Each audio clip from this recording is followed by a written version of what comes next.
sure to stick around because you won't want to miss it. They are changing. We need you to fight them, to show them who we are. Oh Lord, my Lord and Savior, please deliver me.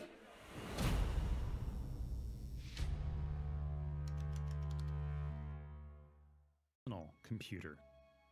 Well, it's not just a box or a station, right? Your PC doesn't exist without you. And you don't just use your PC, you're its keeper. You're responsible for it. PC gamers get their hands dirty. We turn the screws, we clean the fans, we thread the cables. It's got your fingerprints on it, and that has a special kind of pride. We build our PCs, and through them, we build friendships and rivalries. We build communities and our reflexes. I'm down! We write stories, we make mods because we get to decide what experience we want. Get the hell out of my face. God bless you, modders.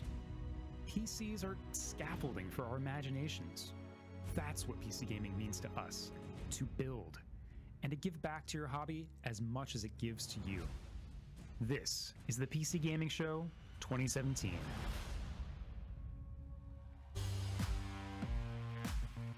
Ladies and gentlemen, boys and girls, and lovers of games all over the place, this is the PC Gaming Show sponsored by Intel. How are you all doing this fine morning? Ah, yes. You're doing woo. That's excellent. I'm your host, Sean Day 9 Plot, and if you have never been to this show before, it's simple. We have a slew of incredible guests who are going to talk about all their upcoming games, one after the other. So, I'd like to warmly welcome all of you for coming out to the beautiful Ace Hotel Theater in downtown Los Angeles. Twitch chat, it's a pleasure to have you here. I know that you're currently being productive and constructive in chat right now. Now, if you're interested in watching in another language, over at PCGamingShow.com, we have German, Spanish, Russian, Chinese. Feel free to head there, or stay right here for English coverage. And without any further ado, let's find out what's happening this year at the PC Gaming Show. This is the PC Gaming Show, live from the theater at Ace Hotel in downtown Los Angeles, California. Coming up, Intel explores the future of PC gaming. New announcements from Xbox. Jordan Weissman, the creator of MechWarrior, gives a first ever look at BattleTech's campaign. New footage for Middle-earth, Shadow of War. A new game from Play Entertainment. New gameplay from Total War Warhammer 2. New announcements for PlayerUnknown's Battlegrounds. An exciting reveal from Tripwire Interactive. And plenty more.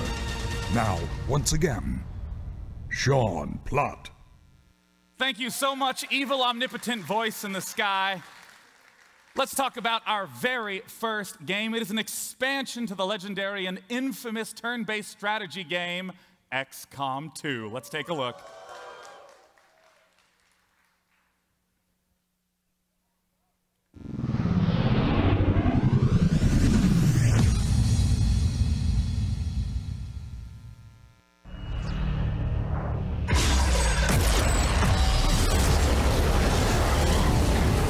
You're not supposed to be here.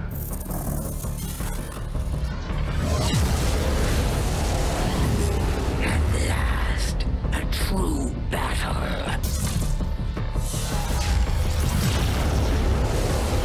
Oh, if only you knew the truth.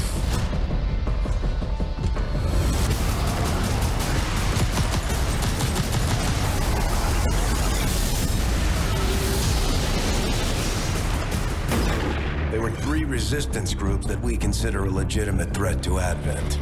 Together, they'd make one hell of a fighting force. Too bad they hate each other. So, you do exist. They were sent here to purge the lost. You are safe here.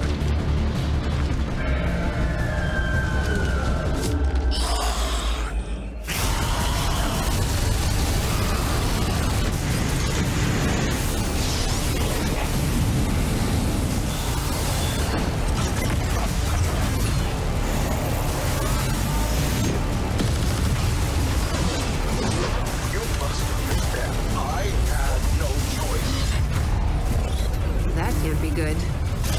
Advent Hobbit. I suppose we should begin then. Now the real war begins.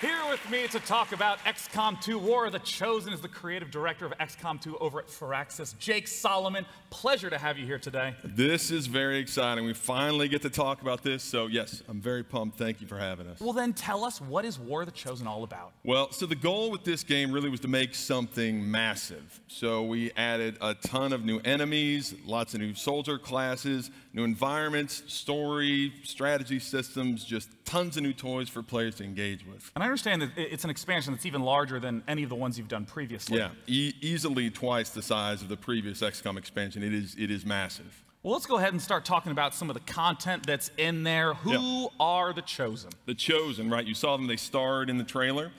So they were designed to be the ultimate enemies of XCOM. They are three almost champions of the alien army. And they have three very distinct personalities and three very distinct fighting styles. And the player is going to get to know those very well because over the course of a whole game, they're going to fight each of those Chosen multiple times. And the Chosen, just like the player, they get stronger over the course of the game. They learn new skills, new abilities.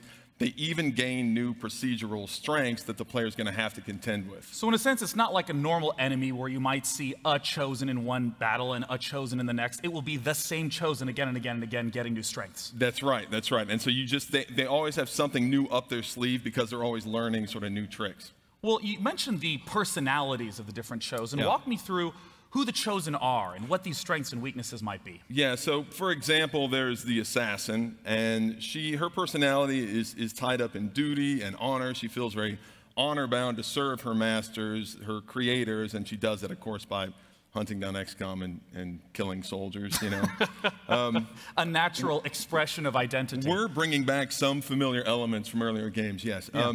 And so, but combat-wise, she's a mix of stealth and close-quarters combat, so she can vanish from sight, and she uses that to get in close on the soldiers and use her blade. So, like the other Chosen, she's very powerful, and she has a sort of unique fighting style that the player hasn't seen before. And we've talked about this new obstacle in the form of the Chosen. You know, mentioned the assassin. Who are the other two? There's the hunter, that's more of a long-range sniper. Yeah. And then we have the warlock, which is, you know, a warlock. So, yeah, doesn't he look like a warlock? So yeah, they all have very unique skill sets, and so it's fun to fight each of them. What about the new tools that players have in order to try to overcome this obstacle of the Chosen? Yes, so as you saw in the trailer, XCOM is not the only resistance movement on Earth. So in War of the Chosen, you have these three factions out there, and like the Chosen, they all have distinct philosophies and distinct fighting styles. But for the player to get access to those, first they have to win those factions over. They have to recruit them to the XCOM cause. But when you do, you have access to the most powerful soldiers we've ever created. So and we're taking a look at the Reaper right now. What's the gameplay of the Reaper? That's right, the Reapers. So they are sort of stealth marksmen and saboteurs. Then we have the Skirmishers, which are actually defectors from the alien army. Oh, that makes sense with the art style. Yeah, yeah. Look at those fingers. Yeah, so they're half alien human hybrids, and they're sort of like single soldier wrecking crews. They're really powerful. And then we have the Templars, and they're the most mysterious of the factions. They are psionic wildlings, and they work a little differently because they build up power over multiple attacks that they can then unleash in more devastating abilities. So it's sort of like a mini resource management mechanic specifically for the Templar. It definitely is. There's trade-offs there where as they gain focus, you either want to keep it because it makes them stronger, or you can spend it on these really powerful abilities. Now, in the trailer, we got the chance to briefly look at the Lost. And though we didn't see them too much, I wanted to get the chance for you to talk about them a little more now. Who are they? Right, so the Lost, this comes out of the idea that the original alien invasion happened 20 years ago. And in that invasion, the aliens destroyed some of the greatest cities of the world, and we've never been back. So in War of the Chosen, we go back. And what you find there are the Lost, these handsome... I thought that everyone in the cities died, but apparently they're alive and well. They're doing fine. Yeah, as you can see, they've weathered the last 20 years really well. So, yeah, these are heavily mutated humans. And a single Lost is not going to pose much of a challenge. Sure. But unfortunately, you don't fight single Lost. They move in large swarms. And so when you go into the cities, these swarms are drawn to the sound of combat, and they never stop coming. And there is a silver lining, which is that the Lost don't like aliens either. So, oh, really? Okay. Yeah, so once the Lost show up, then everybody's fighting for their lives. And I know that a big hallmark of the XCOM games is the sort of tactical maneuvers of the AI that, in the same way you're planning, it's planning too. But the Lost behave quite differently. Yeah, they're mindless. So the idea is that you have this tactical combat going on against you versus the Advent, the aliens, and then all of a sudden this horde shows up and it throws everybody's plans out of whack. And then you can even have maps where they are chosen, lost, you're fighting the Advent at the same time, and it makes for some very, very beautiful chaos. It is definitely unlike any other XCOM missions you've played. Well, Jake, you're the first guest out, so I'm going to ask you the big question. Okay. When do we get to play it? We get to play this. War of the Chosen comes out August 29th, so very soon. Just 2 months. That's right, very soon on PC, Xbox One, and PS4. So people should follow XCOM on Twitter and Facebook if they want to keep up with all the latest XCOM information. And Jake didn't want to do this, but I'm going to make him do it. Follow Jake on Twitter. It's at Solomon Jake. Follow him, say hello, and tell him you're proud to be a follower. Yes, yes, please, please. Thank you. I don't like self-promotion. Don't worry, I got you covered. At Jake Solomon. Thank you. It's at Jake Solomon. At Jake Solomon. Thanks so much for joining me today. Jake Solomon, creative director of XCOM 2. Thank you. Thanks. Now, as some of you may know, I am not the only host at this event. Joining me to do all sorts of announcement goodies is a woman named Sonia Reed, but you may know her a little better as OMG It's Firefox. How's it going, Sonia? Hi.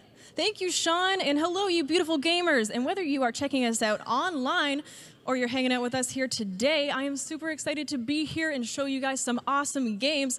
And you know what? I'm not going to wait. We're just going to get right into it. I want to show you a game called Ooblets. It is going to be coming out early next year, and it is from an impressive studio of only 2 people called Glumberlands. So it's kind of a mashup between Harvest Moon meets Pokemon meets Adventure Time, but even cuter, if you can imagine that. So I'm going to show you how to grow and customize your Ooblets in this exclusive trailer.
That trailer.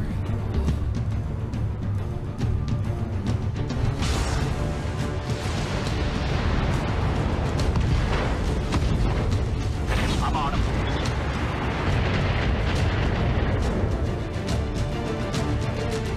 Yes, Commander. Moving to position.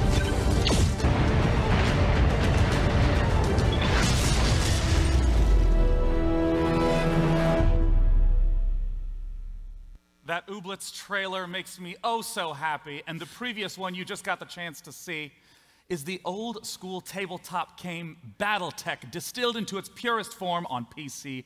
And here to talk about it from Harebrained Schemes is Jordan Wiseman and Mitch Gittleman. Welcome, gentlemen. It's a pleasure to have you up on stage. Thank you very much. Woo! Yes, that's the spirit. Oh, hell yeah. Now, there's been a lot of games based on BattleTech. Tell us about this incarnation.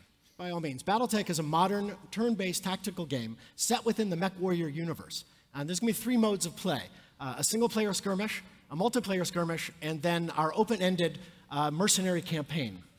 Well, I want to hop straight into some of that single-player content by taking a journey to the Argo. I understand that, you know, there's all sorts of combat goodies that we're going to see in a moment, but the Argo is in between missions. Walk us through what we're seeing Right, so here. the Argo is a broken down hulk of a spaceship from a bygone era, and it is your mercenary command center. You could take it all over space, going from star system to star system, and taking mercenary jobs from all sorts of different people, from petty dictators all the way up to the great lords and ladies of the noble houses.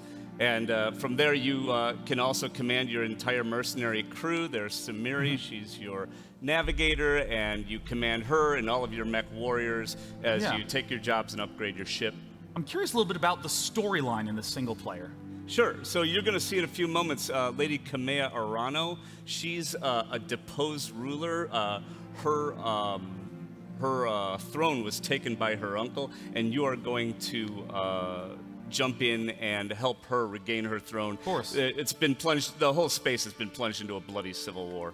And these, of course, are the tools of negotiation and diplomacy called battle mechs. And here in the mech bay, which is one of the key components of the Argo, you're able to customize the mechs, adding different weapons, changing out weapons and armor, heat sinks, all that kind of stuff.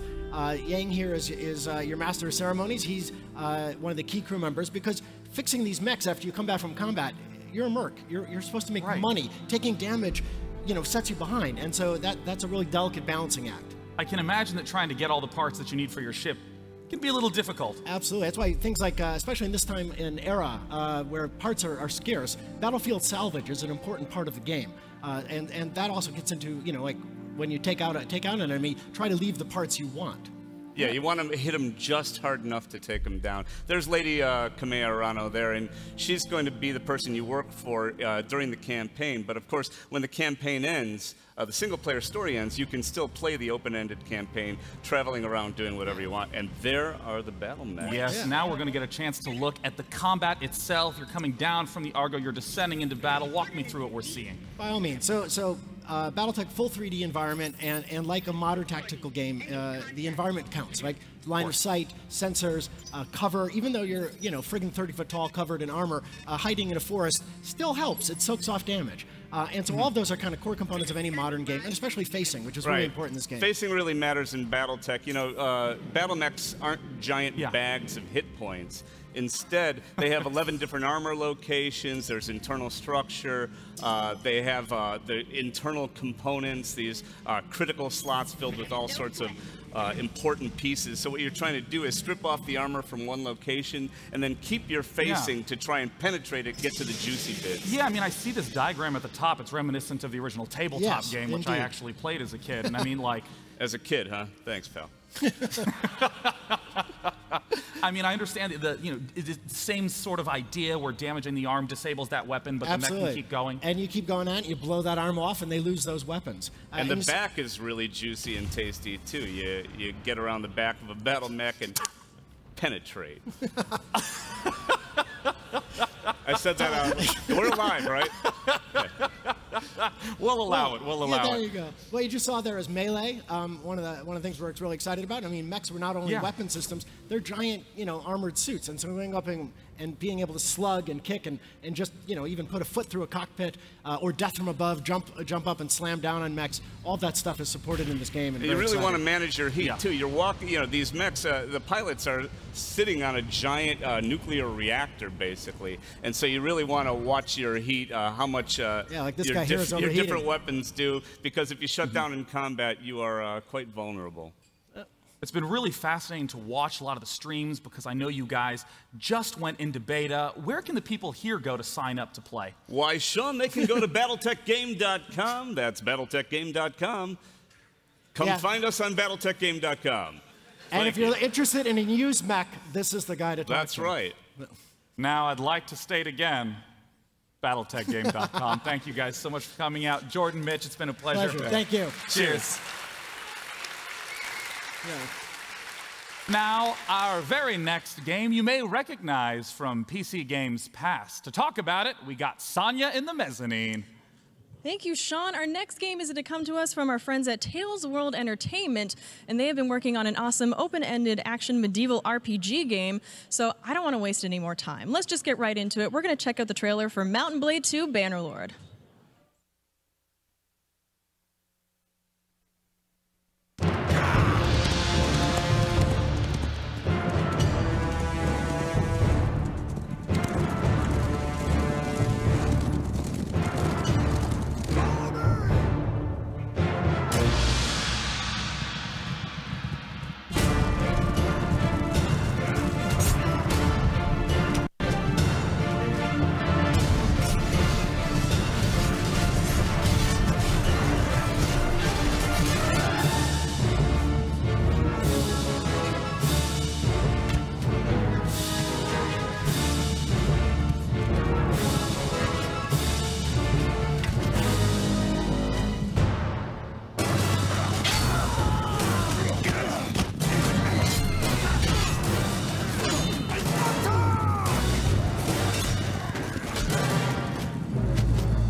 Always a pleasure to have Mountain Blade 2 here at the PC Gaming Show. Now, I know we've just gotten started, and we've seen XCOM and Ooblets and Battletech. We would love to hear your thoughts. Use hashtag PC Gaming Show. Let us know what you think. We'll even put some of the tweets up here live. Not all of the tweets, because that would be a disaster. Some of you on Twitter really need to pull it together. But either way, we'd be thrilled to hear your thoughts. And coming up next, we have the sequel to Total War Warhammer 1. It's Total War Warhammer 2. I'm joined by Al Bickham from Creative Assembly. How you doing? How's it going, Al? Yeah, really good. Good to be here. So tell me, what is it that's been going on since your announcement a few months ago? Quite a lot, really. I mean, this is we're working on the second game in our trilogy. It's going to be every bit as big as the first game, but we're layering on.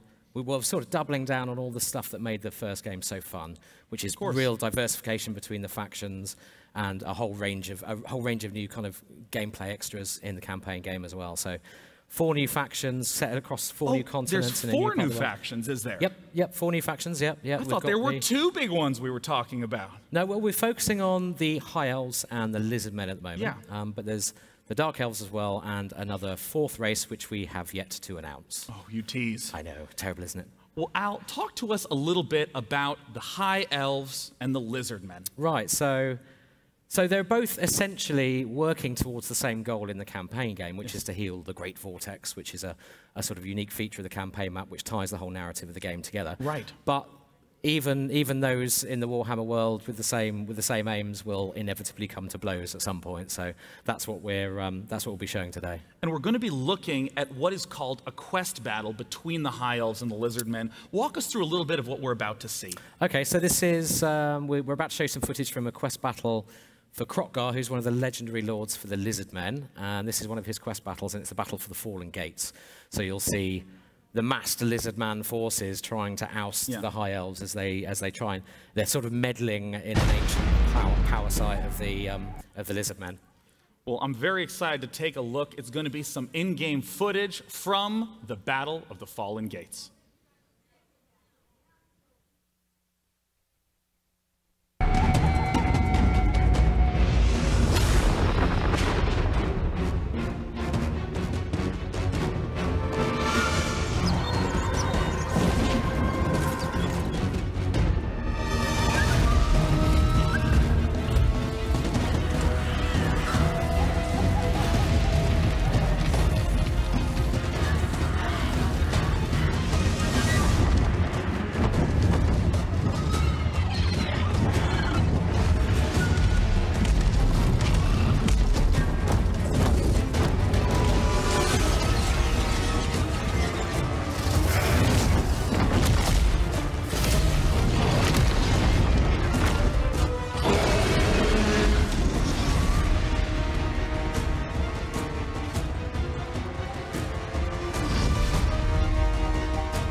September 28th, Al.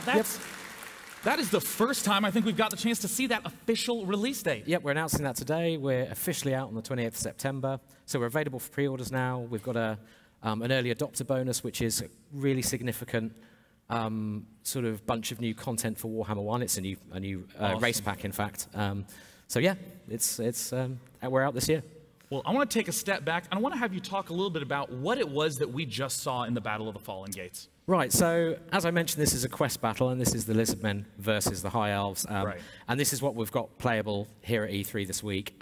So you'll be able to take control of the Lizardmen in that battle and experience that immense diversity and all the crazy stuff that's going on in their army, because they're essentially an army of ancient spacefaring dinosaurs. And they, you know, small dinosaurs that ride big dinosaurs with Aztec space lasers, and it's playing with Warhammer. It's just dinosaurs all the way down. All the way up and all the way down. Yeah. So and Warhammer gives us these toys to play with, to make the game with. It's awesome. Well, backing out of the battle, I know that the campaign map in Total War Warhammer was a big hit. What's going on with the campaign level in Warhammer 2? So in Warhammer 2, we've got a ton of new campaign features which lead you to kind of explore and discover and gain new abilities and that kind of stuff. And it's all based around a sort of overarching narrative, so all the races are in tension right until the end.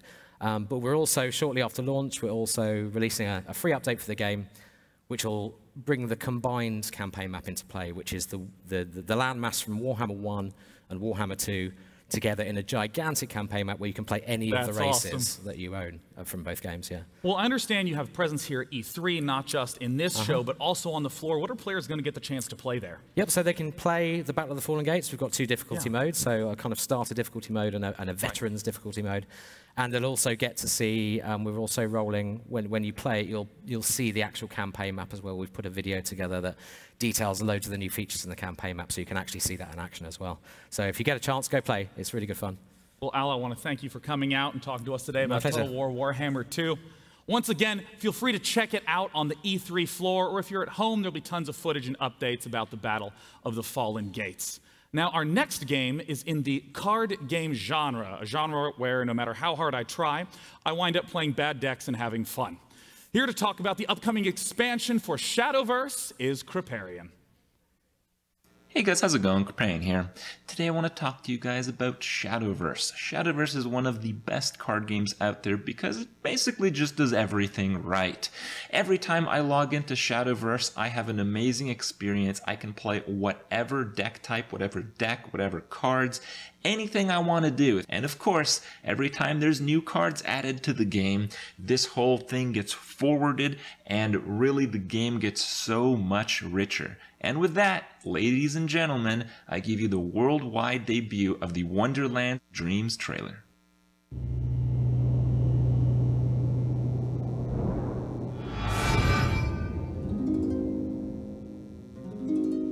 I have a book for thee, like no other. Each page a window to a long-lost land, where fairy tales dovetail with myths, and wishes give birth to legends grand.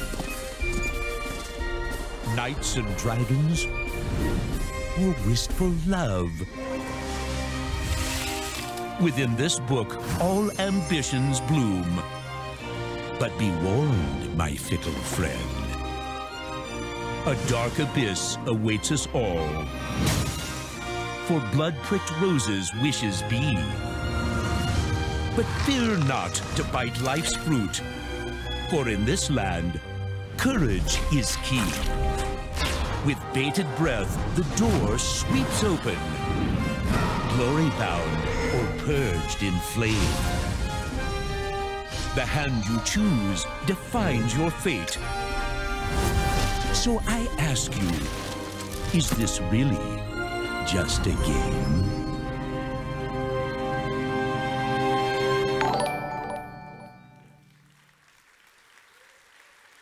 Thank you, Cygames, and thank you, Krip. As you know, technology is an extremely important component to games, especially with the ever-increasing power of hardware and with new demands coming from VR. Here to talk a little bit about tech in games is the leader of the software development group at Intel. It's Doug Fisher. Doug, come on out. doing, Sean? Hey, thanks for joining us, Doug. It's great to be here. I want to thank you, Doug, for coming out, and of course, thanks to Intel for sponsoring this event. We really appreciate it. It means a lot to us. Yeah. And since Doug has a whole bunch of exciting stuff to say, I'm going to give the stage to Doug. Goodbye. Hey, good morning, everyone. I am very excited to be here. And I'm very excited to talk to the PC gaming community about all the announcements we made this morning from Intel. I'm a software guy, you're the gamers. All these announcements are very relevant to everything we do. You know, 2016 was an amazing year by all measures in gaming. Look at the number of live streams in Twitch, over 2 million new live streams, over 300 million esports enthusiasts. And look at the growth in VR. 2017 is going to be even more amazing. And why? Because of you. It's because of you in this room, the PC gamers. It's because of you on the broadcast. You are the ones that bring the innovation that we create. You drive us to innovate. You are on the edge of technology all the time with you. You have that instinct on what the new capabilities are that we need to deliver. And then you have this amazing, inclusive, and social environment.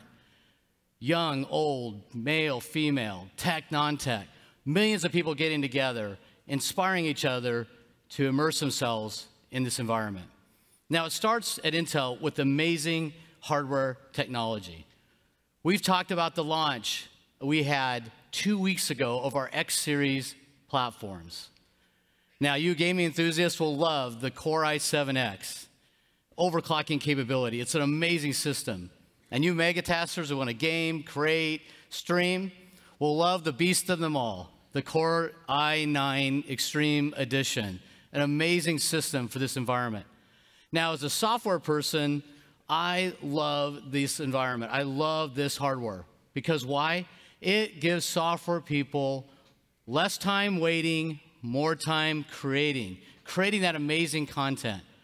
I work with over 1 million gaming developers to ensure they take full advantage of all that innovation we put on our platforms. Whether it's working on the caching algorithms or the high-density graphics or multi-core, it doesn't matter, all the different areas, the best-known methods. We ensure these millions of developers are making the most out of that platform, delivering the best content. Then we work to market that so that all the gamers out here, the billions of gamers, know the new compelling content that's available.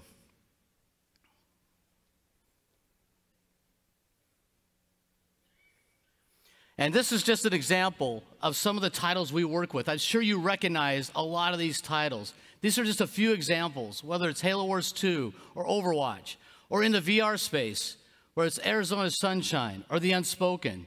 We're working with all these content providers to ensure they take full advantage of all those new capabilities. How many people have heard of Destiny? Yeah. I couldn't be more excited to tell you that we work with Bungie and Activision to bring Destiny 2 to the PC. Yes, we're bringing it to the PC. Yes, bring it up. That experience is absolutely amazing. And I can't think of a better person to talk about how amazing that experience is than the full-time live Twitch streamer and YouTube broadcaster. Welcome on stage, Tefty Teft.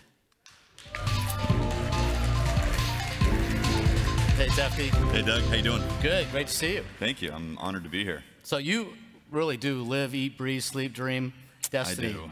I play a lot of Destiny. I've got thousands of hours, hundreds of raids completions. I've built my community around Destiny on Twitch, and I'm a co-host for, one of the founding co-hosts of Destiny Community Podcast, one of the biggest podcasts specifically for Destiny. So I know a lot about Destiny, and I play a lot of it. That's great. And so when you play it, have you experienced it on the PC yet?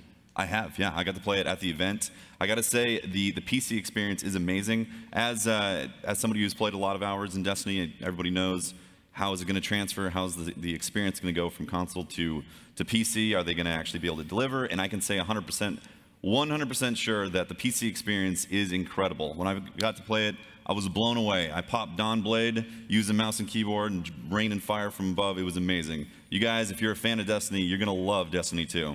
That's awesome. Yeah. So is anybody else here going to be able to participate and play with this? Oh yeah, absolutely. It's going to be on the it's going to be on the show floor. The other thing too is they've got tons of PC support as well that's being added to it. So 4K is going to be beautiful looking. It's got 21:9 ratio, uncapped frame rates. I mean, for me personally, I'm going to be looking at pushing 144 or higher for FPS because, oh, it's going to be so nice. And yes, absolutely. On top of that, Bungie has told me something specific that is exciting for the high CPU core count chips. They are optimizing the engine so it will take advantage of all the cores in your CPU. So if you do have an i9 Extreme, which, hey, you know, maybe hook me up. Right. If you have an i9 Extreme, it will be able to take advantage of all those cores. That is, that's great. As an enthusiast, PC enthusiast myself, I'm very excited about that potential for Destiny 2. I can't wait to run it out maxed with as many frames as possible. Well, fantastic. You guys all have a chance to take a look at it. Maybe you and I can play later today. That'd be great. All right. It's good. It's going to be on the E3 show floor. So fantastic. Yeah. Thank you very much. Thank you. Appreciate it, Doug. Big hand.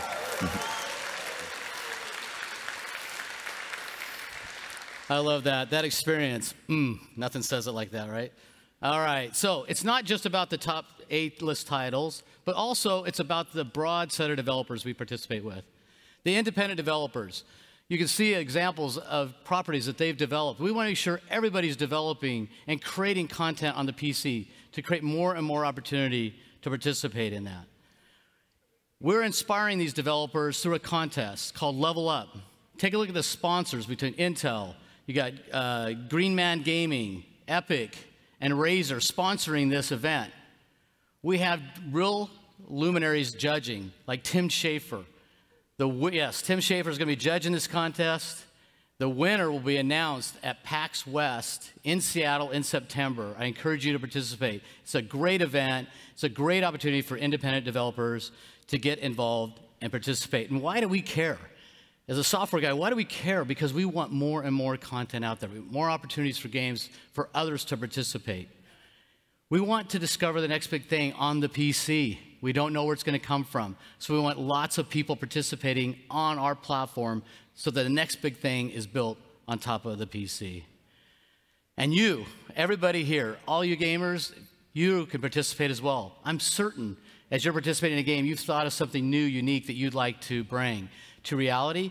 This is your opportunity to be one of those developers as well, or at least influence one of those developers and create that amazing immersive experience, whether you're a gamer, content creator, or even esports. Now, speaking of esports, we had 2 exciting announcements today in the esports arena, pun intended, with ESL. The first being, we have a landmark deal with ESL.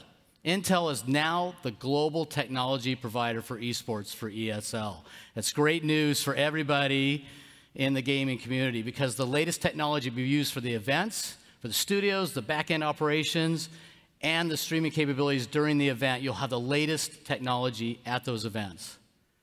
Now, the thing I love about sports, and I'm a traditional sports admirer as well, is they have this tradition around these things called a Grand Slam, whether it's tennis, golf, rugby.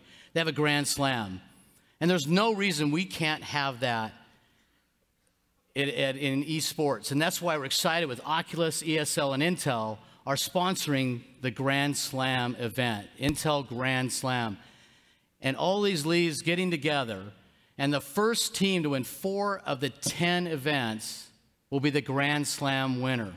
They'll collect their traditional prize, but in addition, they'll get another $1 million bonus for being the Grand Slam winner. $1 million. All right.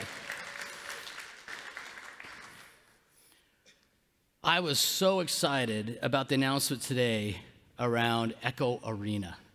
They've taken this property and now are making it VR multiplayer. Do you guys see that announcement today? It's so great. They're creating the multiplayer VR experience and bringing it to life in this platform. We're so excited about it at Intel, and we want so many people to start participating with it. We are sponsoring a deal in conjunction with Oculus to make this available with Oculus free of charge for limited time at launch. So all of you can play with this game free of charge starting July 20th. And you now can participate, learn, and become an expert in VR gaming. Now, I know when you become an expert, what do you want to do? You want to showcase those skills. Wouldn't it be awesome if you had an opportunity to showcase those skills? That's why we're super excited to work together to create the VR Challenge. With Intel, Oculus, and ESL, we're creating the VR Challenge. It's a virtual challenge in the VR arena. And everybody's going to compete, and the end of it's going to be in Poland at the Intel Extreme Masters, where the finals will be in 2018. Book your tickets now. It's going to be a crazy event. Now, I know everybody likes a challenge. Everybody's excited about challenges. I'm going to give you a challenge all here today. Just participate in at Intel Gaming. Follow at Intel Gaming, and you'll have a chance by participating there to win one of 3 great prizes, one from Oculus, one from Asus, and one from iBuyPower. You'll have a chance to win one of these prizes just by participating in this challenge. And don't dismay, all those will have Core i7 in the systems. So it's a great opportunity to play, participate, and bring up that challenge. So the future is here now, the future of gaming. You can just feel it growing and growing. You see the immersive capabilities. And why is that happening? Because we have amazing Intel hardware. As a software person, that helps me participate in creating amazing and compelling content and those new immersive experiences we all want to have. So the realm of possibilities are here now. An example of that is VR. So I'm stepping away now. I'm going to go up and look at the Echo platform, Echo Arena, and see how it goes, and I'll be back in a minute. So Sean? Thank you, Doug. It was a pleasure to have you. Thanks for all the great announcements. And of course, thanks again to Intel for sponsoring this event. Keep in mind, if you look at the time, we're not even halfway done yet. We have all sorts of games still yet to be announced. So let's go ahead and look at what's to come. You're watching the PC Gaming Show. Coming up, Brendan Green joins us to talk about the future of his smash hit, PlayerUnknown's Battlegrounds. And a new game from Clay Entertainment. Back to you, Sean. No, it should be to Sonya. It's time to take a look at an upcoming game up in the mezzanine with Sonya. How's it going, Sonya? Thank you, Sean. So as a Firefox, this is a game that pulls on my heartstrings and does not let go. And I just want to hear more about it. And luckily, I've got the perfect person to talk to today. I am joined by Felix Kramer on the game formerly known as Secret Legend. But you've got some special announcements. I saw some secretive tweets from the Dicey Twitter account. You did. Do you want to talk about that? Well, you're exactly right. We were known as Secret Legend, but today we're announcing our new name, Tunic. So you can head to tunicgame.com to find out more about that. And we're announcing that we're pairing with publisher Finji, who you may know from their incredible work on Night in the Woods and Overland. That's so exciting. Congratulations. Thank you so much. So I want to tell you, it wasn't just the fox that sold me on this game. I love the beautiful, charming graphics, and honestly, I just want to see more of it. Can we check out the trailer? Let's do it.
Thank you, Sonya. Now, our next title that we'll be talking about is Honestly, a huge surprise hit, having just surpassed 3 million sales. You may recognize it as one of the 3 most played and broadcasted games on Twitch right now. It's PlayerUnknown's Battlegrounds, and I'm literally next to PlayerUnknown right now. Brendan Green, welcome. Thank you. Good morning, everyone.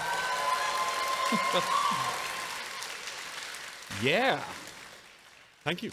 I gotta say, it has been amazing to see the runaway success of your game. What's it been like for you? It's been immense. I mean, really, the reaction we've got from players and content creators has been tremendous, and I want to say thank you to everyone for that. It's been great. And thank you for the experiences, both of the joy of winning and the, well, I guess the joy of a bullet flying through my head out of nowhere, and I'll never know why. You gotta learn to love the salt. Love it. Well, I understand that even though a lot of people treat the game almost as a full release right now, it's still technically not released yet, and there's a whole lot more to come. Talk to us a little bit about what's in store. So we have, our focus at the moment is to sort of stabilize the game, get the servers up to spec, but also we have, 2D, 3D replays planned for in-game replays. We have new weapons coming every month. So yeah, no, but our current focus is really just get the game competitive and stable. So suddenly fences are no longer the most impossible object in the game. You can climb over them. Yeah. So our content programmer Marek, he's done a really great job getting this system to be dynamic. So it doesn't matter what object you're in front of, you'll jump or vault over it. Yeah, so in terms of jumping and vaulting, is it? Yeah, vaulting. Is it sort of, when you say that it's dynamic, does this mean that the taller the obstacle, the more difficult it is to climb over? Yeah, exactly, and it has different animations for each different thing, so vaulting, climbing. Now, we also have weather, so. One of my favorite aspects, of course, is the rain map in the game. Walk me through what we're seeing here. So this is our new weather settings. This is fog. You just saw clear day. Our rain has been tweaked a little bit as well, and we also have our sunset coming in. So this really, I'm really happy with how this turned out. It's quite beautiful. Yeah. And what is the impact on gameplay of these types of things with weather? It just changed dynamic. Oh, so this is... Oh, a new gun. Yes. This is the OTS Groza. It's a 7.62 bullpup, super powerful, crate only. Yeah, it's going to be a beast. Is it a short range, long range? Where's short to medium, it's going to be a beast. It's going to be super powerful. Yeah. And then long range, it'll work as well. And I remember before you came on the show, I asked, why did you put that gun in? And I think your answer was... It just looks cool. It looks cool. Yeah, it's like we wanted to add a bullpup and we wanted to add something else to the 7.62 class, and this is a Spetsnaz weapon. It just looks great. It looks cool, as good a reason as any, honestly. I want to come back to the weather effects. Obviously, they look beautiful. What are some of the impacts that you've seen on the gameplay with the new weather effects? Well, it's just going to change the way you play. So it's not necessarily going to be, you're going to be sniping all the time. You know, with the foggy weather, you're going to have to choose a more kind of CBQ type play style. But it's just, again, to give you a bit of variety and make every game kind of different. You've talked a little bit about what we've seen in the video, but talk to me about long term. What's far down the line for PlayerUnknown's Battlegrounds? So again, we want to finish out the platform and make it a good platform for all kind of game modes. You know, we will have modding down the line as well. Yeah, and it's again, it's just creating a stable platform. That's our aim here. I understand that you're also working on new maps. Yeah, so we have 2 new maps coming, one based in Peru, a desert map with sort of ruined cities with sandstorms and stuff. That's awesome. Yeah, and then this other one in the Adriatic, so it has even a ruined cosmodrome in the center of the map with like snowfall, and I'm excited. That's awesome. Yeah. And I know that you've been super involved with the community of regular players. What's in store for those people playing the game right now? So as I said, we have our custom games. We have the 3D replays, which I'm really excited about because it allows you to watch your match back in the engine with a free cam and slow motion and stuff like that. Which is great for content creators. Exactly, right? So you can content creators, yeah. Yeah, and it'll just give you a new way to create like machinimas and stuff like that within the game. Yeah. And the last thing I want to bring up, because you were mentioning this a lot before you came on, you have all sorts of stability and performance fixes incoming. Yeah, so like our focus this month is on our server performance and really getting that stable, because at the moment the servers aren't performing the best they could. But you know, so last month our team's focus was on client performance, and we improved that broadly for a lot of people. And this month it's on server, so they've already found a lot of things to fix, and I'm excited. That's great. I'm sure players will completely stop blaming anything on the game at that point. Right. They will accept responsibility for those losses then. Well, to PlayerUnknown himself, Brendan, thank you so much for coming out to talk about it. It's a pleasure. Thank you, everyone. As as we get ourselves set up for the next game, we're going to head to the mezzanine with Sonia for a little bit of a giveaway. Thank you, Sean. Sean is pretty cool, right? But you know what's a little bit cooler? A free PC. We're going to be giving away a badass PC from our friends at Intel. This bad boy is going to be rocking an i7 7700K processor. There's a lot of sevens in there, and it's going to be running a NVIDIA GTX 1080. It is worth more than $2,500, so if you want a chance to win, head over to pcgamingshow.com/giveaway and put in your information. Good luck, and back to you, Sean. Thank you, Sonia. And I am pretty cool, right? Jesus, thanks, audience. Woo! I didn't realize you could pinpoint the exact time and date a career died. But we still have all sorts of great stuff in store for you. Our next guest you may recognize from PC gaming shows past. Tripwire Interactive is back with a slew of games to talk about. And I'm joined by creative director Bill Monk. Pleasure to have you, Bill. Hey, thanks for having me, man. Good to have you back. Thank you. Thank you. As always. All right. You guys have been busy. Congratulations on the recent release of Rising Storm 2. Yeah, absolutely. It's a realism FPS. We just released it 2 weeks ago, and the fan reaction's been really positive. Really happy about that. And we want to thank everyone who was part of the beta phases that helped shape the game in a real positive way. And be sure to check out the Trello boards, see what we're up to. And we're actually already really busy working on some new content. So stay tuned. That's amazing. I mean, I know so many people know you from Killing Floor 2, but especially this year, there's so much to talk about. I mean, last year you announced Killing Floor Incursion, the VR Killing Floor. How's that been going? Oh, that's been going awesome. You know, Incursion's one of the second phase, game or second wave games to come out for VR, and we've learned a lot.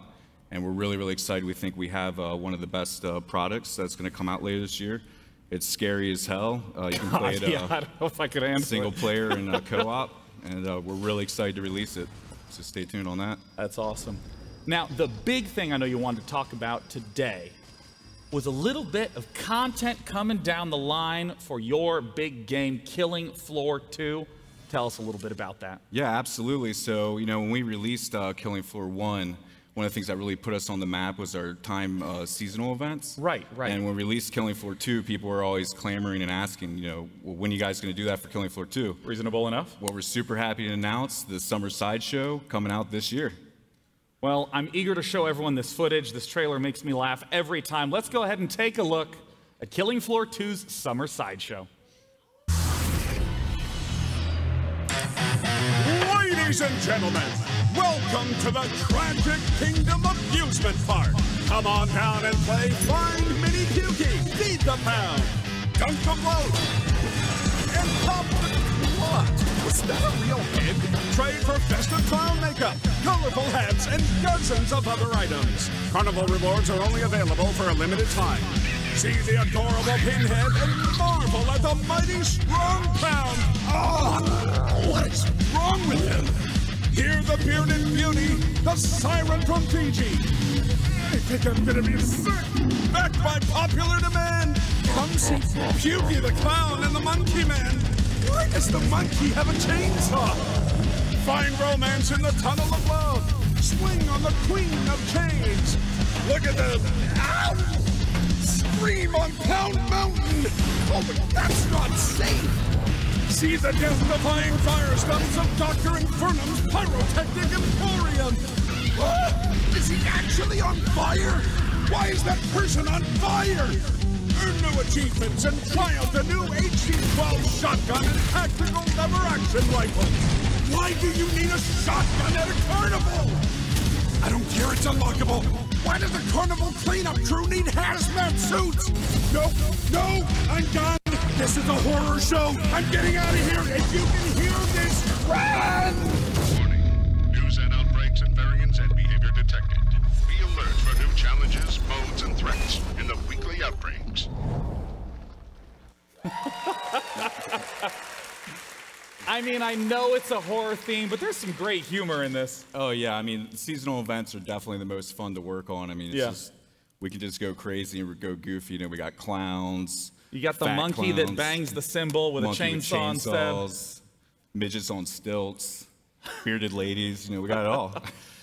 Tell me a little bit about what is the gameplay? What's some of the stuff that people can experience in the summer sideshow? So it's a limited time event. It's only going Right. to last for 1 month. So all this crazy stuff you're seeing here, it's 1 month. Yeah. And there's over 50 cosmetic items that people can gain from playing it totally free. All the Zeds have been replaced. All the voices have been redone. We also have mini games that are, thrown out throughout the Yeah, I map. saw the carnival games right at the start of the trailer. Yep. We've also got 2 new weapons that we're introducing. And we also have this other mode that we're really excited about. It's the weekly outbreak. Yeah, I saw the mode. weekly outbreak at the end of the trailer. What's the weekly outbreak about? So each week, new gameplay mode comes out with new challenges for the player. We have one, it's starting out with Cranium Cracker, and that's a headshot only mode. And So then no we have- damage unless it's headshot. Yeah, exactly. And then we have another one called Tiny Terror, where every time you shoot a Zed, they actually shrink. They become like little midget Zeds, which is really crazy. And whenever the players get hit, they shrink too. Oh, really? So, I mean, that's just 2 of them. We have 8 total, and it's over 2 months worth of content. And if they're really hard to beat, but if you beat it, you get really cool, precious items and stuff like that. So, of course, I have to ask, when can people play it? Actually, you can play it tomorrow, and it's free on Steam all week. Easy. Yep. So you got no excuse not to try it. Well, I mean, what if people are here at E3? Oh, well, they can play here too. Oh boy, that was tomorrow. a setup on my part. Right. Yeah, whereabouts is it at on the E3 floor? That's at the PC Gamer Show. Oh, that's Booth, right. It's at yep. the PC Gaming Show booth. We have our own booth here at E3. Yes. Oh, I'm glad that 2 of you are Yep. very excited to hear that. The first of many, right? This is going to Yes. become a tradition. Indubitably. Yeah. I'm not in charge of the budget, so yes, of course. Well, I want to say, Bill, thank you so much for coming out. Congrats Absolutely, on man. all the projects and the progress. Bill Monk from Tripwire Thanks, Dan. Interactive. Thank you. Cheers. Let's head back up to the mezzanine for a little bit of social with Sonia. This year's PC Gaming Show is being broadcast on more platforms than ever before. We are on Steam, we are on Facebook and Twitch and Mixer. We are all over the place. This is awesome. And guys, if you're on Mixer, you gotta sweet talk the mods a little bit. Be kind of nice to them because they're gonna be giving away games throughout the entire show. Unfortunately, no free games for day 9, but sorry. Back to you, Sean.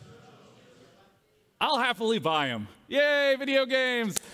Now, if any of you got the chance to see the conferences leading up to today, there's a lot of exciting stuff going on. In particular, Microsoft has had a whole slew of games people are pumped for, including some that are going to be at this show, starting with the first ever incarnation of Forza Motorsport coming straight to PC. It's Forza Motorsport 7. Joining me to talk about it is the creative director of Forza Motorsport from Turn 10, Bill Giese.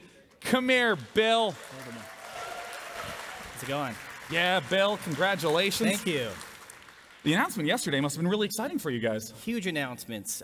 We revealed a car to the world. Not an in-game car, a no, car. an actual car. That's normally saved for car shows like Geneva and Paris. Yeah. We revealed a car here at E3, the Porsche 911 GT2 RS, to the world yesterday. It was awesome. You know, I've gotten the chance to play the previous Forza Motorsport games, and they always struck me as a racing game not focused on being cartoonish or strapping guns to the car. It's about hyper-realistic racing. Forza Motorsport is about precision, it's about competition, and we've rebuilt Forza Motorsport 7 from the ground up to really recreate that feeling of driving a car at peak. The cars, we have over 700 cars. Every single one of them, they're going to rattle and shake. It's going to scare the crap out of you. What are some of the things that you've done to bring that experience to PC? Well, going to PC has been awesome. Not only will it have mouse and keyboard support, but with multi-USB, we have every fan-requested wheel on the market. And it's been exciting for the team. That's a lot of USB It's a lot devices. of wheels, let me tell you. And we've been testing that. Last week alone, we brought in any USB device we had, and we played on a Guitar Hero guitar and a DDR pad. Now, you're not going to do that, obviously. That's not how real racing works. That's not the hyper-realistic part. But whatever you have in your closet, plug it in, you're ready to go. Now, what about for low-end PCs? There's obviously a lot of people who are on budget devices. I mean, what about for them? What's the optimization been like? Well, it's been great. Going to the high end of 4K, unlock frame rate, 21:9, but we've also lowered our min spec as well to include i5. And no matter where you play, it looks and plays great. And speaking of looking and playing great, you're here at E3, and I understand you have some out-of-control rigs that people can actually play the games on. Absolutely. Come by the show. We've got 2 hydraulic rigs in 4K on ultra 4K PCs. Hydraulic grease, you didn't tell me that. Yeah, bring a vomit bag and come on, check it out. It looks awesome. Well, awesome. Bill, thanks so much for sharing with us. Thank you. Thank you, everybody. I'm incredibly excited of all the stuff Microsoft's doing. You just got the chance to look at Forza, and now coming onto the stage, I am replacing Bill with Ted Timmons. He's the PC design lead at Rare to talk about Sea of Thieves. Come on out, Ted. Hey, Shil. Ted Timmons. Thanks for having me. Welcome. It's a pleasure. So, Ted, talk to me a little bit about what is Sea of Thieves. Yeah, so we feel like we've made the pirate game you've always wanted. When you think about sailing around the open seas, you and your crew of crewmates, basically it's Pirates of the Caribbean meets the Goonies. What are some of the things that you're showcasing here at E3 in the game? Yeah, so for anyone who didn't see the briefing yesterday, we showed off great new features like riddle map storms and firing yourself out of cannons. Or a common pirate pastime. Yeah, pretty known. Now, I had to ask the same question to Forza Motorsport. What are some of the things, some of the features that you've added in to focus on the PC experience? Yeah, so we've got things like 4K, unlocked frame rates, everything you expect, but we've also brought our gameplay footage in 21:9 as well, my personal favorite. Your favorite resolution, one of the top 3 favorite resolutions Yeah, of it's probably yours? there with 32:9 and 16:9 as well, probably. So, tell me a little bit more about the PC version. Obviously, it's probably a challenge to try to develop for 2 different devices at once. Yeah, so we decided to change our approach to the game. We're actually building both versions in parallel because we felt that's how we deliver the same game on the same day. So it's not a port from one device to the other? Correct, yeah. We felt it was really important just to build them together from the very beginning. Just one single code path? One single code path, yeah. Awesome.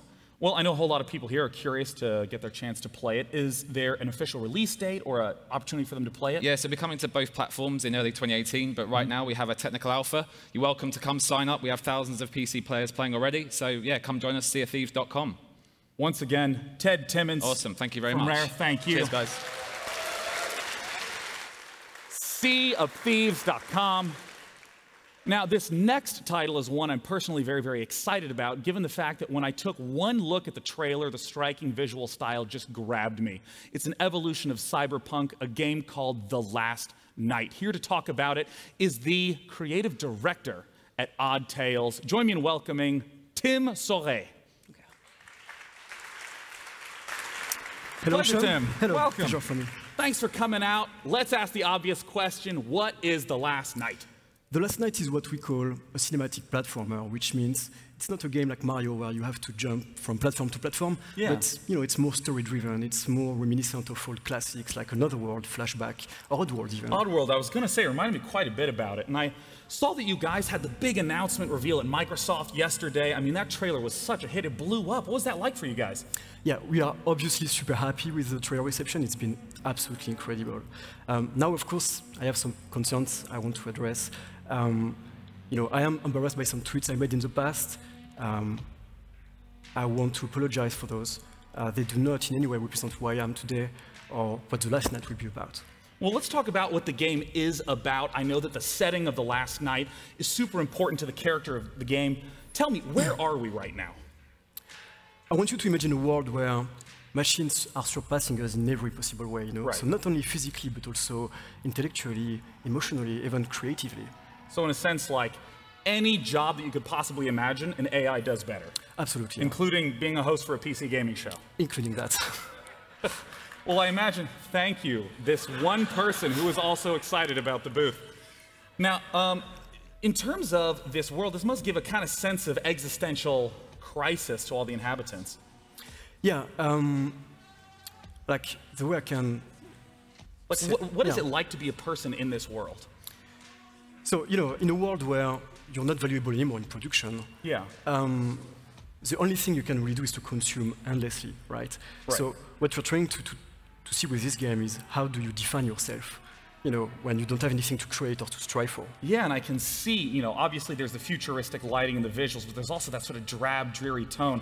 This art style is amazing. I mean, all of these assets are in 2D, but it has so many modern effects. How did you even think of this? So it all comes down to my background in VFX and advertising, basically. So I wanted to, explore what I could do with 2D and pixel art, and just augment that and enrich it with like modern techniques of lighting and compositing. Right. You know, and we've talked a little bit about where we are, about the art style. Who are you? Who do you play as in The Last Night? Yeah, so the character you get to play is a young idealist, I would say. Yeah. And because of a childhood accident, he cannot enjoy the same gamified, augmented life than everybody else. Right. So because of that, you know, he wants to change the world. And you want to have like an impact and a meaning. Absolutely. So on his way to do that, he's going to meet some questionable characters you have to trust or not on your way. What about the gameplay? What are the things that, if I'm the player, what do I do in The Last Night? So we took inspiration from some classic genre like point and click and adventure games. Yeah. But so you get, you know, to solve puzzles and dialogues, of course. But we added a real-time component to it. Real-time in what sort of sense? What makes it a real-time puzzle? So it means that, you know, while you are busy breaking in an apartment, for instance, all the simulation is still happening around you. So police come around, you know, and you have to be careful about that. So in a sense, like, if I tried to break into the apartment at night, the police might be on patrol at that time, but if I came in the morning, there might be no police, but the resident might be home. Absolutely, yeah. So that means that, you know, if you see the police coming around the corner, you better, you know, just hide, pretend to be a hobo, or maybe draw your gun. You also mentioned that the structure of the game is in one night after the other. What's that like? Yeah, so the game is structured around several nights, so, you know, it spans on several nights, and they are all interconnected, which means that what you tell people on the very first night, you know, and what you do also is all remembered. So if I'm just in a conversation, just walk away in the middle of it? Yeah, they will remember it. They'll remember, like 2 days later, they'll be angry. Yeah. That's fast. That must add a huge amount of replayability since the world is just changing based upon Yeah, we're taking inputs. a lot of pleasure to hide a lot of stuff in the city, and we hope the community will have fun to figure and get that out collectively. So, yeah. Well, again, I love the art style. I love these story-driven adventure games. Thank you so much, Tim. Thank you, Sean. I'm looking forward to it. Cheers. Thank you. Bye. Once again, that's oddtales.net for more information about The Last Night. Now, this next game surprised me. I'm sure it will surprise you because of its style. It's from the makers of Arma, the realistic military simulator, and DayZ, the zombie survival game. This one has a much more playful tone, though. Let's look at the next title from Bohemia Interactive. It was the mother of all storms. But somehow I just knew everything was going to be... Well, being stranded on a desert island is a lot of fun. You get to meet new friends. You get in shape. And you learn how to craft. And because it's your land, it won't take long before you call that place a home. But that's just the beginning, because here, you can do anything.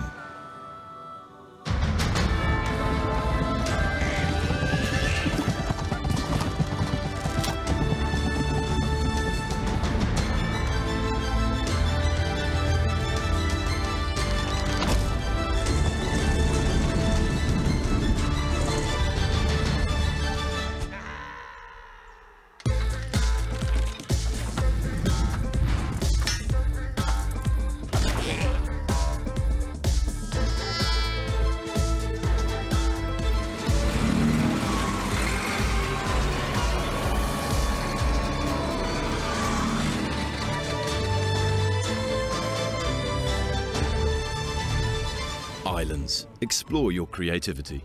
Visit us at islands.com. Here to join me to talk about Islands is the creative director from Bohemia Interactive. It's Alish Ulm. Welcome, Alish. It's a pleasure to have you here. Thanks for joining us today. Thanks, Sean. Thanks, Sean. What kind of game is Islands? Okay, so Islands is a sandbox game about survival and exploration, but at the same time, in Islands, you can create your own games, your own adventures, just like the ones we've shown in the video. Yeah. Actually, Islands stands for your lands that you create where you make the rules. And it's almost like a sandbox game, not where you're necessarily building a structure, but you're trying to build an experience. Yes, exactly. And I have to ask, given the fact that the style of it contrasts so sharply with Arma and DayZ, what is it about Islands that still makes it a Bohemia game? Yeah, we get this a lot, but actually beneath the surface, there are still the core values that make up a Bohemia game. Yeah. It's still about exploration and finding out how things work, about creativity and imagination. And just like Arma or DayZ, we're trying to create a platform to connect players with each other when they play online or when they create something new and share it with the community. And I know that modding is a legendary part of Bohemia's history. What are some of the lessons that you've learned from Arma, learned from DayZ, and brought to modding in Islands? Well, we have our own editor. It's not a standalone application. It's a part of the game. Oh, really? I mean, I'd assume that it was just outside all other editors. No, we would like players to be able to prototype their creations really quickly. Yeah. And so in the editor, the players can obviously create something new, but they can also decide to open and modify existing games, ones that we created or ones that other players made for them. Yeah, I mean, we got the chance to see some scenarios in the initial trailer. Like, those are the ones that you're referring to. Yep. That is fantastic. I mean, tell me a little bit about what it is that we're seeing right here on screen. Well, this is just some random multiplayer game. There are two guys. Initially, there were three. I think one just like fell down the bridge. They are trying to get some kind of treasure, and yeah, they are setting the explosives. Mm-hmm. I mean, I want to ask about, I know you guys are here at E3. Hey, look, it's the treasure. I know you guys are here at E3. What are some of the things that players can get their hands on at this event? Well, we'll be showing some of the games that we created with the Islands game editor, but at the same time, we'll be showing how they can use the editor to create those games. That's awesome. And I mean, I know there's a way for people to play right now, is that right? Yeah, actually, they can already play the alpha version of the game. It's available as a part of our Bohemia Incubator program. They can find more information on our website, islands.com. And later this year, we are coming to Steam Early Access. That's awesome. And remember, that's islands.com with a Y. We're good. You can remember that. So I want to say, Alish, thank you so much for coming out to talk about Islands. It's been a pleasure. And of course, I hope you're as excited as I am to come up with some total nonsense when I sit down to play. Our next world exclusive is going to be up in the mezzanine with Sonia. Thank you, Sean. I am so honored to be a part of this world exclusive reveal from developers Clay. You might recognize their name from games like Don't Starve or Don't Starve Together for lonely folk like myself. And last year at the PC Gaming Show, they actually revealed their sci-fi colony sim game, Oxygen Not Included. And this year they are back. And they are back with a bang. And I am so excited to reveal their upcoming sci-fi RPG game. It is called Griffland.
I absolutely love Clay games and can't wait the chance to try Grifflands. Now, this next title is an interesting one because I'm not someone who plays many VR games, but I got a chance to check this one out several months ago, and I was immediately hooked, so I can't wait to talk about it with the creative director from Ready at Dawn. It's Rue Virasuria to talk about Lone Echo. Welcome, Hey, Rue. Thank you It's good for to having have me. you here. Now, Rue. Yeah. I've gotten the chance to play Lone Echo, but a lot of people here maybe haven't seen it or heard of it. Just walk us through what is the game. So the game, the Lone Echo, is a single player experience in VR where you play a cybernetic AI on a mining station in the rings of Saturn, and basically in the game you're allowed to move basically in zero G freely. You can interact with everything inside the environment, and also you'll see that you have an NPC that you can interact with. You can use your hands basically to go everywhere you need to go. This was the thing that was so amazing for me. You stand still and then you use your arms to grab onto objects in the environment, to push and pull yourself around. And it was really amazing to move that way. I've never seen this before. Exactly. I mean, that's basically where the genesis of the project was. We built the mechanic to build the game. So the mechanic was this idea that came from watching ISS space station astronauts, moving around. And we just basically made this motion that allows you to navigate using your hands just like you would use your legs. So it's been a few months since I got the chance to play. What's been happening in terms of the single player? Here you got some fancy new voice actors lined up. Yeah, we did actually. When we wrote the story for it, we actually had an actor in mind, somebody that a lot of people out there know, Troy Baker, and Troy decided to take on the role for the AI. And of course, another thing that we get the chance to talk about is the multiplayer component to Lone Echo called Echo Arena. Rue, how does this game work? Basically, it's a futuristic VR sport where you play, 10 people play in 2 different teams to get a disc inside each other's goals. Now, you might be a little bit confused as to how exactly that works, but don't worry. We're going to take an even closer look at what the gameplay is like for Echo Arena.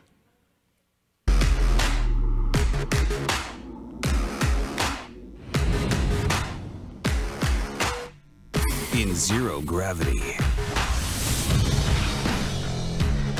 players fly faster. Passes go farther. Strikes hit harder. Stakes get higher. And victory tastes sweeter. This is Zero G in the Echo Arena.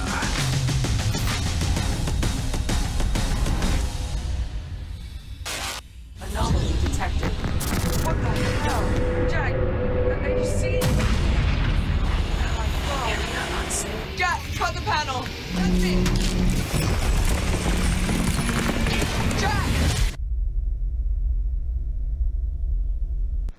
We are up here with Echo Arena in action as some of the Ready at Dawn developers are playing against each other. So, Doug, welcome back. Hello. Thank you.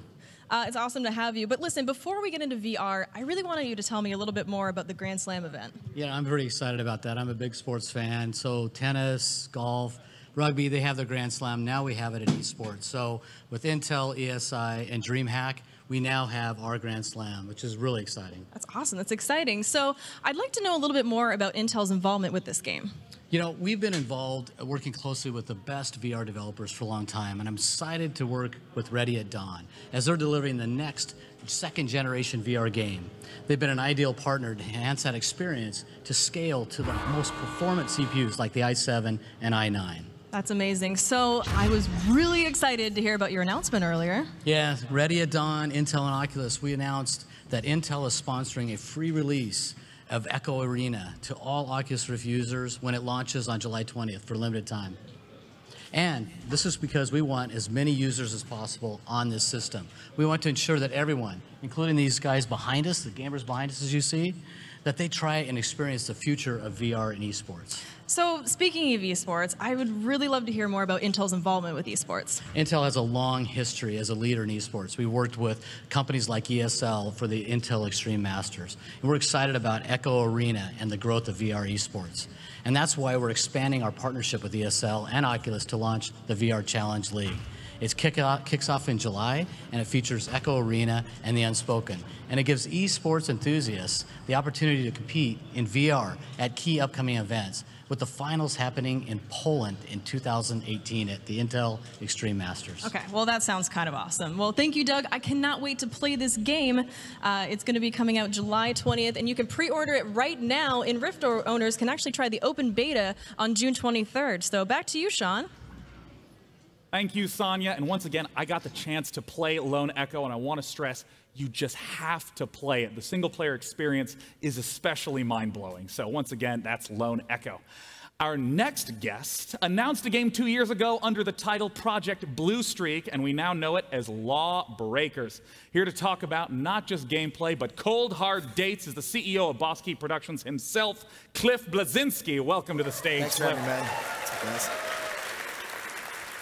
Now, Cliff, I know that you guys in the past have been doing a lot of alphas and betas. How have those been going? They've been going well. The alpha, it was all right. And then the first beta was good. The second beta was great. We're doing our final closed beta June 28th. If you have a key, sign on to Steam, download the latest update. And then we're doing our Rise Up event, which is a full open beta June 30th. Hop online, play the game, let us know what you think. And I got to ask what it has been like to have people play the game, to give feedback in those betas. How has that shaped the experience? Well, a lot of developers and publishers, they do these kind of bullshit marketing betas where they're like, oh, it's our beta and the game's out next week. I'm like, that's not really the case. You're not going to be able to fix anything. So for our game, we found that the Ramer's shotgun was way too spammy. Overcharge wasn't that exciting, so we sped that up a little bit, and we sped up the characters. We took actual feedback, and we're integrating it into the game. And these are more than just balance changes. I imagine that speeding up the pace of things creates a pretty different balance dynamic across the board. Yeah, I mean, you change one thing, it's the butterfly effect. It affects everything else. And is the game going to be balanced on launch? No. That's why we need people's feedback. Play the game, see what characters are overpowered, underpowered, and then we'll introduce new characters and reshuffle the deck. And I know that it can't be in beta forever, so Cliff, tell us when it's out. Can I get a drum roll? Audience, go! Do a thing! So the game is finally dropping on August 8th on PC and PlayStation 4. Oh, that's soon. $29.99, none of that $60 multiplayer only bullshit.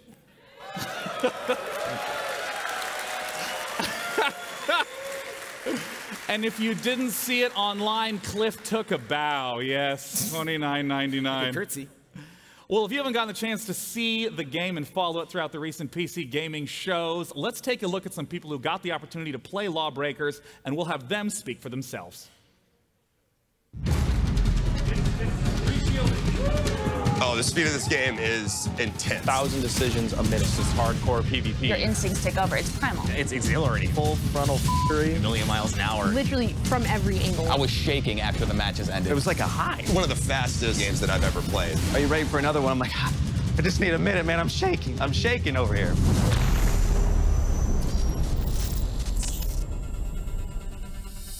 I think the thing people are going to find in this game the most enjoyable is simply how difficult it is. There's a pretty impressive skill gap. You can't just sit down and dominate within an hour or two. Practical skill required. Precision aiming, the ridiculously fast movement. Mechanically, it requires a lot of aim, a lot of vision and game sense. It's a twitch shooter. It's how a twitch shooter should be. The action's going to press you, and if you don't keep on top of it, you're just going to get blown off the map. I think team comp is definitely a huge thing for this game. As we're flying around in zero gravity, you know, it's kind of a new situation for us. How do you keep up with your tank and protect them and heal them, also protect your healer and peel off them while DPS is still being affected and they're being supported? It gets crazy very quickly. The gravity is the biggest thing because that adds so much verticality, and you combine the different movement systems of each character where some characters have teleports and some characters have dashes. This gets really wild and insane. Now, literally anywhere you look is potentially an attack point. I am literally under the map, saving myself from a grappling hook, whipping myself into the air, shooting at anyone below. You need to check every possible corner. People are going to fly you with jetpacks, they're going to fly at you with double swords. You're going to have someone that could just jet up in the sky, and all of a sudden now you get to worry about getting up there. There's some abilities that I just haven't seen before. Medic role is actually phenomenal. It was battle medic, they call it. So it's not one of those medics where you have to sit back. It's not even a thankless role anymore because I'm out there slaying, killing with the rest of my team while keeping them alive. Wraith's got a really good one. With the sliding and the jump into 0G, that's great. Getting like through the map that fast is ridiculously fun. I've been using the Vanguard to drift off the side, so I've been coming up behind the enemy. It took like 3-4 rounds before they caught on. With the gunslinger, he's a very precision character, so just spinning around and popping someone in the head real quick, it feels great. The game is just aggressive all the time. And this game gives you so much variety of motion. I never felt more tested. It makes you think in a completely different way. The fastest speed I've ever seen in my life. Crazy when you're playing it.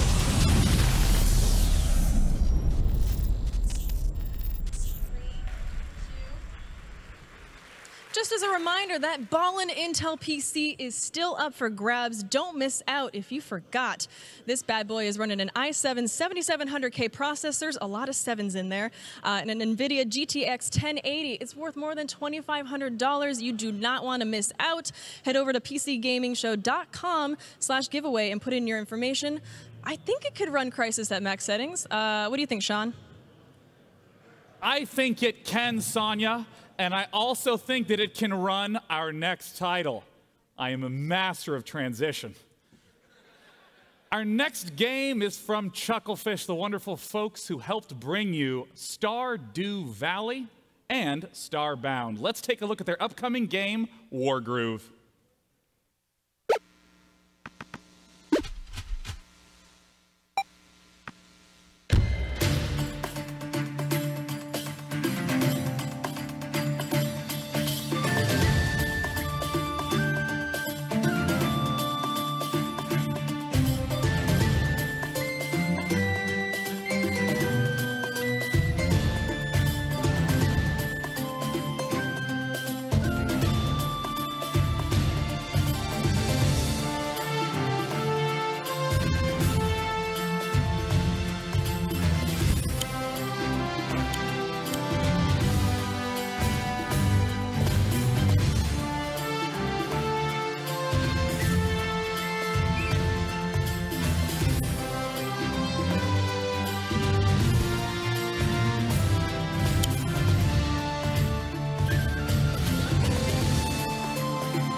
Wargroove.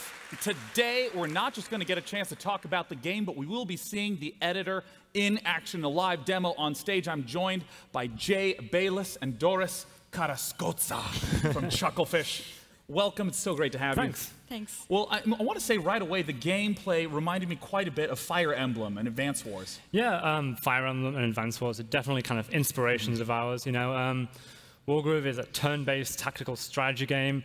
It's a game about starting to build up your resources every mission and push forward into your enemy territory and just kind of dominate the map and make the right choices. But yeah, we've got a lot of unique kind of gameplay mechanics, and we're bringing it into the modern age. We've got online play, mod support, and kind of content creation as well. Yeah, and that's one of the things that we're going to get the chance to look at today. Doris, who's operating the PC right now, tell us what it is we're looking at. So what we're looking at today is the world map of Wargroove, and this is our campaign editor. So these are the tools we use in-house to create Wargroove campaigns, and we're shipping them with the game so players can create their own scenarios. So I've been placing down map markers, and each of those represent a mission, and then you link them together to create the path through your campaign. And I know that one of the things you wanted to talk about was the branching path element. Yeah, so you can have branching path, obviously, and the cool thing with that is every branch can have conditions. So, for example, let's say you get a high score in a mission, and that could lead you through a harder path in your campaign. Or you could have a secret path that triggers based on some event in the mission. Yeah, exactly. Well, let's hop into one of the missions and get that one started. And Jay, walk me through what it is that we're taking a look at. So yeah, this is our map editor. This is like straight drawing tiles straight into the battle screen. You know, it's really simple to use, really understandable immediately. You can just kind of draw those tiles straight in there and drop in the full range of units. Doris is dropping in a commander right now. What are the commander units about? Talk to me about that. So the commanders are kind of integral to the strategy of Wargroove. You have this unit that kind of represents like the king and queen in chess at the same time. They have unique abilities and act as your avatar in battle, and they're really powerful, so you can kind of push forward really heavily with them. But there's a lot of risk-reward in there as well, because if you actually lose that unit, then you actually lose the game. Oh, that's what you mean by the king comparison. Absolutely, it's both yeah. your power unit and the queen, but your loss condition is the king. Yeah, and other tools include you can drop down buildings right now. We dropped in some HQs. Those are kind of like your base of operations, and to take the opponent's HQ is to win the match. Yeah. But on top of like kind of simple and easy to use tools, we've also got more advanced tools. So you can use this zone tool right here, and you can highlight an area and assign like a scripted encounter or sequence to that. Okay, so, you know, if I step into that forest, someone can pop out and attack me. Yeah, you could have bandits jump out and attack you from the woods. And the really cool thing about that is that that actually ties back into the campaign map we saw earlier. So maybe that will trigger a condition. Maybe after encountering those bandits, your story takes a different turn and you decide to go into the forest to fight more of them, and so on. Now, Doris, what is the process to go from this map to a playable game? So it's very simple, like as simple as sharing the map, actually. So you can just share your map. And if you want more content, just go online and download map. And everything in just one click, basically. And there it is. So let me actually take a step over to this timer here. It has been 3 minutes, and we have gotten the chance to design a campaign map, end a mission, and get it playable. That is incredibly fast. Jay, Doris, I want to thank you both so much for coming out to talk about this game today. Cheers, guys, and thanks for coming. Thank you.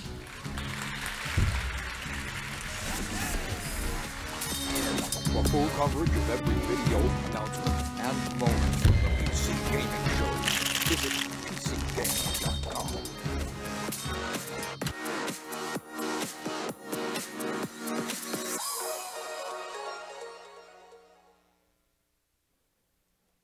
The next game that we get the opportunity to talk about is the sequel to Middle-earth: Shadow of Mordor. It's Middle-earth: Shadow of War that has an officially announced release date. Guys, it's October 10th. Here to talk to me about it is Michael DePlater, the Vice President of Creative at Monolith. What is up, Michael? Hey, thank you very much. Thanks for the chair. Hell yeah. Well, the chair is a nice break from all that grueling standing. Yeah. And it gives us to do one of the most iconic things in PC gaming, this posture. There. Thank you. Now, we've heard about the October 10th release date. What are some of the things that have been changing and building upon Shadow of Mordor in terms of Shadow of War? I think what we've tried really hard to do, although it seems pretty obvious, is take the things that were good that worked in the first game, so our combat and the Nemesis system and this world that we'd created, and to build on that, but also to take the lessons we learned in the first game and really improve those. So really make this into a truly epic fantasy that's kind of up there with if you go and see Return of the King or Lord of the Rings, and really focusing on the story and the characters as well. I mean, you've been talking all throughout about how important story is in Shadow of War. What does that mean in terms of the work that you're doing? It means paying off the epic scale, so having these titanic full-scale battles. It means the stakes of the story, so we're facing the most iconic and powerful villains, you know, Sauron and the Witch King and the Nazgul. And it means having these incredibly memorable and personal characters, so allies and enemies that you're working with. And in terms of E3, what are the types of things that you're showcasing here that people can see? Oh, the reason we're really excited for E3 is two things. People being able to get their hands on the game and play it. And also that we're going to be giving demos of the game. But because of the Nemesis system, every single demo we give, we have no idea what's going to happen. That's awesome. We don't know which orcs or which characters are going to turn up, which stories are going to happen. So every single time people go and see the demo, they're going to see something new, and so are we. And because of that, we really wanted to share that, not just at E3, but for anyone who wants to tune in and watch those demos as well. Yeah, and of course, you see all the information for how to watch those online throughout the entire duration of E3. I know that in a moment, we're going to get a chance to delve a little bit more into those story bits with a unique cinematic based on one of the characters that was in the trailer. Can you introduce her for us, Eltariel? Yeah, so she's one of the new characters we're introducing into the world and into our story, Eltariel. She's the Blade of Galadriel. So she's essentially an assassin that's been sent to Mordor to hunt down the Nazgul and to hunt down anyone corrupted by a ring of power. And you, as Talion, are running around Mordor wielding a ring of power. So there's some interesting tension in that relationship with her. But she's this awesome character, and as well as that, she gets her own fully playable campaign in our first major story DLC as well, which is the Blade of Galadriel. Well, before we hop into that, I just want to say, Michael, thanks so much for coming on to talk about Shadow of War. We talked about how important story is to Shadow of War, so let's take a little bit of a look at 2 minutes of the cinematic, Eltariel meeting Talion.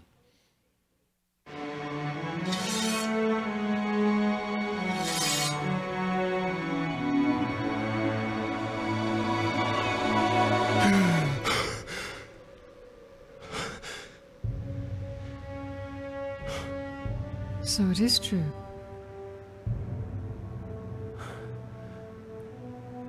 You killed me. And yet you live. What is that like? To die and live again? Do you feel pain?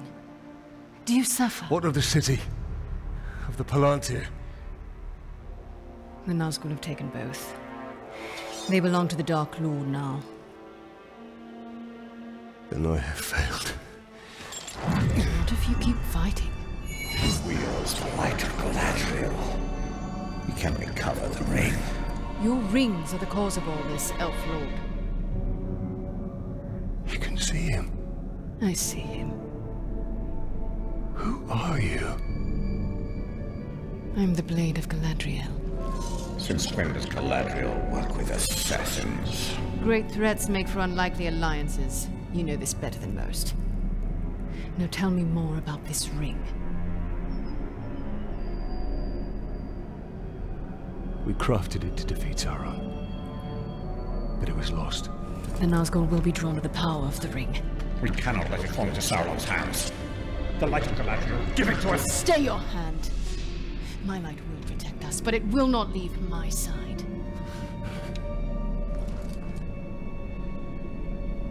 We must move quickly. Try to keep up.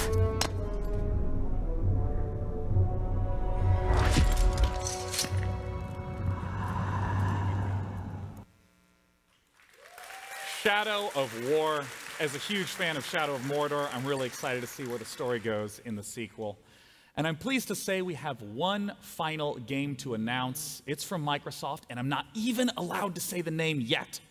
So joining me to talk about said unnamed game is a creative director from Microsoft Studios, Adam Eisgreen. Welcome, Adam. Thank you so much for having me on the show. Love being here. Now, Adam, I understand that you've been in games for a long time. I have. I am coming up on my 25th year making video games. So yes, you can actually make a career out of being in games. And, you know, I got my start in the DOS days. Remember DOS? Like, oh, yeah, dude, I played Zork all day. So I got my start in the DOS days doing role-playing games, D&D games, but I spent a heck of a lot of time making real-time strategy games. I was at Westwood Studios for years working on the Command & Conquer series. Earth and Beyond, a whole bunch of great games there. Petroglyph, Universe of War, Empire at War. So a lot of history on PC, and I'm excited to get back to it. Well, I understand that this title is an homage to those roots, and I'm still not going to tell you what it is, but I know you're curious, so let's head right in to this world-exclusive trailer.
Oh boy. Oh boy, oh boy. Now that was a good stuff. ageofempires.com. Adam. Marotos, pá. Age of Empires was the first game I ever saved up my allowance to play as a kid. I'd weed my grandma's garden all day. She'd give me like $2, and I still stayed dedicated. Tell me about Age of Empires, man. Man, you know, nobody has been able to play this game except if they found the CD-ROM for the last 20 years. And what's a CD-ROM? I know, really. These day and age, like, who even has a drive? You know, and this has been such a labor of love for us at Microsoft and our development partner at Forgotten Empires to bring back Age of Empires in such a wonderful, definitive edition so everyone can experience it. I want to talk about all the stuff we saw in the trailer start to finish. Se calhar Talk to me até dá para about the botar a câmera em graphics. 3D. Those sprites are gorgeous. We have redone every single asset in the original Age of Empires. Every animation, every tile set, everything that made Age of Empires great, we have carefully and lovingly taken and made even better. Se calhar é este o Because I jogo remember que just watching the sprites move around in the original game. It was very blocky and stuttery. 16 facings now, so those fonts don't jitter. You know, a ton of work has gone into making the game and the presentation amazing. What about audio? Oh, yeah. So we've re-orchestrated and re-recorded the entire soundtrack to the game boy, using an actual symphony this time. basicamente. It sounds wonderful. The people at studios are constantly begging us to get the soundtrack already. Now, I have to ask, there were some aspects to the gameplay back then that were a little janky. Have there been any updates to the gameplay in that regard? Yes. So not only have we done things like improved Find Path, which is, of course, always a big thing in RTS games, we've gone in and actually modernized the UI. A lot of people forget that original Age didn't even have an idle villagers button. So all of that stuff, attack, move, all of those things that people have come to expect. Control in RTS, groups? Yes, control groups. 1A. Yep. So all of that stuff is all in the game now. So we've taken all of the learnings from the Age games that followed and brought it up to those standards. And you know, speaking of modernization, I saw that it said Xbox Live Multiplayer, which, as you may or may not know, that is the online matchmaking service that Microsoft uses for PC games. I mean, how are you utilizing that? Oh, well, we've completely redone how lobbies work and how games and matching works. You know, we have our friend system, of course, it's built into Xbox Live. So players should have a really amazing experience. We also have a web portal, so they can go and track progress and see their results against all the other players. So it should be a really wonderful experience to play. And what about the beta that we saw at the end of that video? Yes, so the game will be out later this year, but you can go right now to ageofempires.com and sign up for our multiplayer beta. You know, RTS games are really, you know, multiplayer is so important. Porque acabaram de anunciar remaster completo do Age of Empires. Completamente so, em 3D. Multiplayer, please come, sign, play with us, make the game great. You asked me before we hopped on that you wanted to say one more special bit, a little bit of a tease. We understand that it's the 20th anniversary of Age of Empires. What is it you wanted to say? So, yes, Age of Empires, the whole franchise will be it's hitting its 20 mark October of this year. You know, and this is the start here at E3 with you, is the start of the celebration of 20 years of Age of Empires. And that party is going to roll. We're going to continue that. So you're going to hear from us again in Cologne, Germany at Gamescom in August. And we're going to be having a really wonderful Age of Empires event there and talking a whole bunch about, I think, stuff that you're going to want to hear. I think I'm going to want to hear. É verdade, depois de sair para acontecer a melhor notícia. Well, let me just say, Adam, thank you so much for coming out. Mas está muito bom, vai para trás. Super excited about Age of Empires. And with that, our slew of announcements comes to an end. Before we depart, let's head back up to the mezzanine with Sonia for one last hello. Thank you, Sean. I had an amazing time being a part of some awesome game reveals and kicking it with you guys today. If you want any more information on any of the games that you saw today, go to pcgamer.com. If you want to hang out with me and check me out on the internet at OMG It's Firefox, pretty much everywhere. I had a blast, and for one last time, back to you, Sean. Thank you so much, Sonia. I gotta say, it was a blast. I hope you had a great time. Thank you all so much for coming out, all of you who braved LA traffic to be here in the morning, all of you who tuned in online. Thanks to our sponsors, Intel, Microsoft, Bohemia, Tripwire, Cygames, and Nexon for help making this event possible. It is an absolute pleasure to have your support. And I'd also like to give a shout out to all the developers and the publishers at their recent conferences that have been going on in the last week. We were super excited about the titles there and following them closely because we're gamers at heart, and we hope that you too enjoyed what we had to share with you today. And as crazy as it sounds, E3 starts tomorrow. She's okay. So we hope that you get the chance to get your hands on some of the titles that were announced in the last week that you're pumped for. From all the folks at PC Gamer and from me, Day 9, have a wonderful day and go play some video games. We'll see you next year. Bom, pessoal, parece que a conferência do PC acabou. É. Tem de dar lustre. Shiny! Acabou a conferência do PC às 9 portuguesas, ou seja, daqui a 1h20 para quem estiver no Brasil, que é nas 6 horas. É a conferência da Ubisoft, nós vamos cá estar a fazer outra live stream a partir daqui a 1h30, agora é o jantar e depois logo se... Oh não, pessoas! Não, mais pessoas, desapareçam daqui. Please leave. Ok, agora vamos me pôr a minha à grande, só para me despedir. Portanto, às 9 vamos ter a conferência da Ubisoft. Vamos cá estar também para ver. Uau! Estar daqui para ver a conferência da Ubisoft. Vamos ver Assassin's Creed, Far Cry e South Park. The Fracture Butthole. E está logo. Espero que tenham gostado. Metam um like, subscrevam se ainda não o fizeram. Agora tenho aqui 5 pessoas. É às 9 da noite do Portugal e às 5 horas no Brasil. Disse aqui o amigo César. Ok, as pessoas já se começaram a ir embora. Que é bom, porque não tenho mais nada para dizer. Foram anunciados muitos jogos indies, mas não apontei nada porque não me apeteceu muito, portanto. Até logo. Vemo-nos por aí. Às 9. Depois do jantar. Ou antes do jantar. Subscrevam, deixa like e partilha com os vossos amigos. Tchau. Ah, fuck, ainda não desligou?